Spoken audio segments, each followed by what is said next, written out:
to create opportunities for people of every ability to connect, work, grow, and thrive.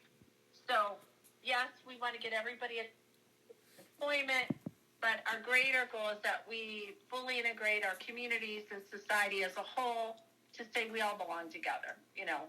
Yeah. And there is, gone are the days of these segregated sheltered workshops and, you know, it's just a disaster. We don't want that for our kids, our brothers, our sisters, you know.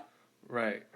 So I always say, integrate, we all win. When we segregate, we all lose. And, you know, individuals that are segregated just, of course, have terrible role models, and they don't have high expectations, and they're not provided the opportunities that are needed, you know, the level of excellence that's needed for their success, not just in the workplace, but in life. So, you know, all of this is what drove me to say, like, I'm not going to stand for this any longer. We're going to, we're going to open a real business, use the business to give every individual an opportunity to train in community employment from day one, and to, you know, focus on an individual's strengths and interests. And once they have great workplace habits, you know, make matches within these companies that have a heart to do what we do and hire from us. So it's kind of it in a nutshell. And, you know, we work with local high schools that are willing to send their seniors to us their senior year. And we work through county boards that have individuals post-high school to help them get into community employment. And, you know, we also provide non-medical transportation. So we provide a lot of services, and I don't know if you want to list those out, but it's job training. Individuals come to us and do their job training here. Then we go into job development, where we have assessed their interests and strengths and, you know, make matches within companies, set up those interviews. Then we go into job placement once individuals get the jobs. And then we provide long-term follow-along supports, which is, you know, very unusual, unfortunately, but that's what we do. And so for some individuals, we've been following them along with now, just in case they have issues or if they need a promotion, or, you know, we just still check in, and we're building relationships with all these businesses that hire from us and supporting them also while supporting our grad. And then we provide transportation to work and back, because many of our individuals don't drive.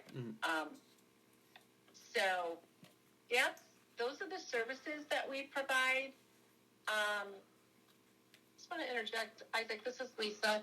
So, you know, it was about a month ago, we met with a local company, and we haven't placed any individuals yet with them, their potential business partner, but they were very honest to say that this is your question about how businesses can accommodate, that they did not do a very good job of supporting these individuals, and it didn't work out.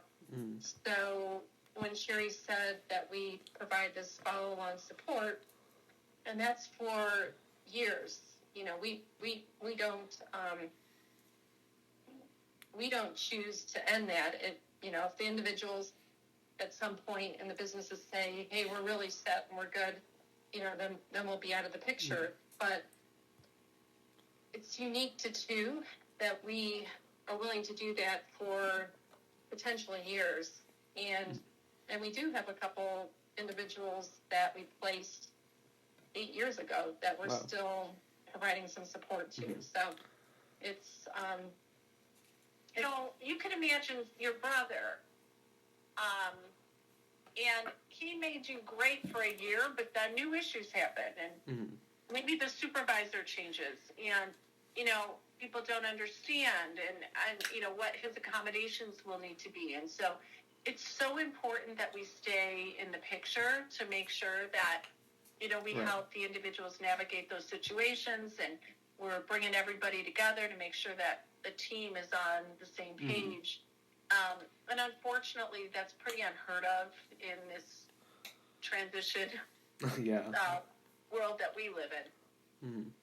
So would you say, I mean, I know you already touched on it, but would you say the biggest difference that sets the two foundation apart from other job and vocational training from schools and other programs is the long-term support that you provide for the people working with you guys?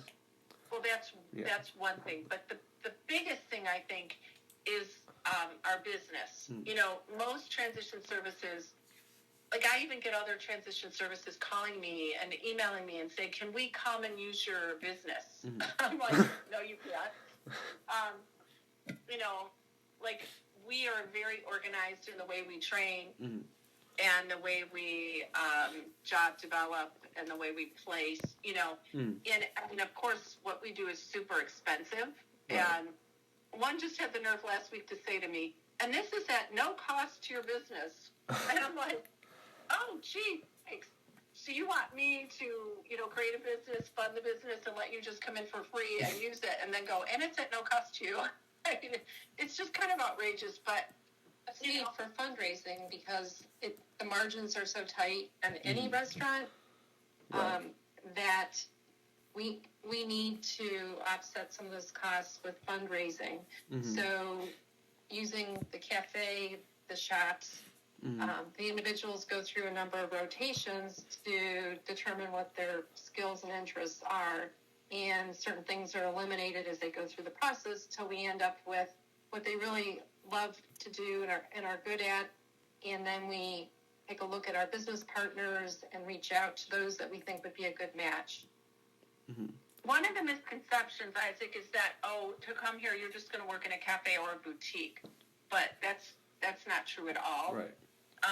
While an individual's here, they're going to go through their rotation working in the cafe, but they're also going to go in the back kitchen and do baking and cooking and knife skills.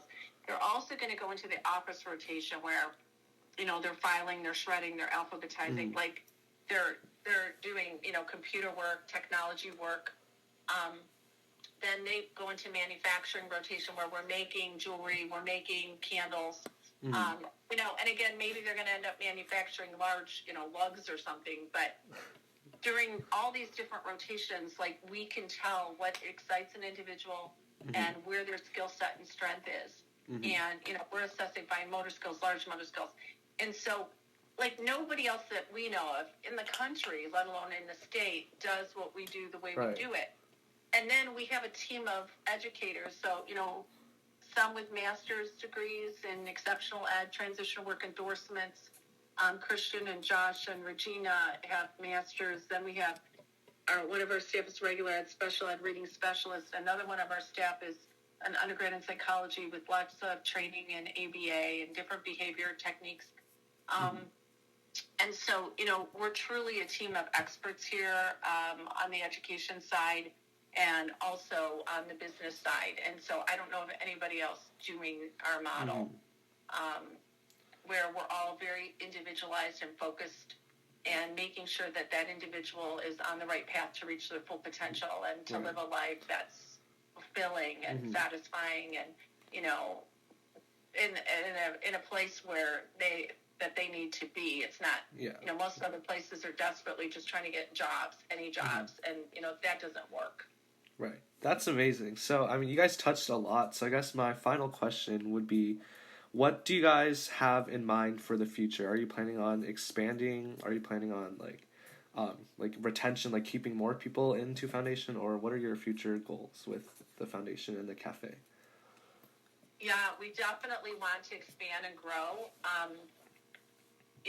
Ever since I opened, my goal was to put, like, a 2 in every county in the state of Ohio, and I've since realized, that's too many. But, we want to be the best business in town, regardless of where we are or how many we do open. Our goal is, I don't know if you know, but we bought a building in downtown Chagrin. We don't own the place that we're in now, and it's too small. We've outgrown it, and we need more visibility and awareness. So, it's a miracle we were able to buy this building downtown Chagrin, and our hope is that will be a flagship location where we can bring others in and have conferences and seminars and train others to do what we do with our model, because we can't do it all, but we can train a lot of others to do it. Right. And then we eventually hope to open at least 3 or 4 flagship locations across the country, again, where, there are these wonderful, amazing businesses, and others will come and will train from there. So Yeah. hopefully we can impact the entire country and even into other countries. Yeah, that's amazing. Cool. Well, thank you. I think that's all I have for today. Okay. So, cool.